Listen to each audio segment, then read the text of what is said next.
Before we jump into the Carolina Hurricanes, there's just a couple things that Chris and I were kind of talking about before we were going to come on, and it's the Western Conference teams. Everybody knows we're a Carolina Hurricanes fan cast, but Chris, I want to bring up a couple of teams I've been notating out in the Western Conference. It better not be Dallas and Colorado because everybody's talking about them. Who? No, it is not Dallas and Colorado. It's the LA Kings. Yeah. And the St. Louis Blues. And the reason I'm bringing up those two teams is that we have actually been talking about players on these two teams for most of the season. And I'm going to bring up a couple players from the Kings that have really, really impressed me that I think whether it's this year or whether it's going to be long-term, the Kings are going to be set up well for the long term. And that is Anze Kopitar is a little bit older. The dude is still dynamic. Kevin Fiala, Adrian Kempe, who I love, Gabrikov.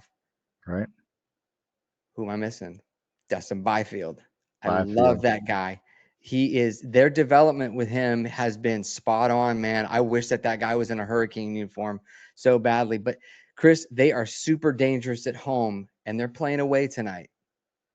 It's going to be interesting to see how they respond to a road game, much like the Hurricanes tonight. Like we're going to be in New Jersey. The puck's going to drop at 8:00. We're going to watch the Kings and the Devils, but then at 10:00 there's a puck dropping in Edmonton, where the Kings and the Oilers will be playing. So I'm curious to see both. The Kings and the Hurricanes are interesting to me because both teams very, very strong home teams. Extremely, like they're two of the top teams in the league at home. Right. They've got great home crowds to support it.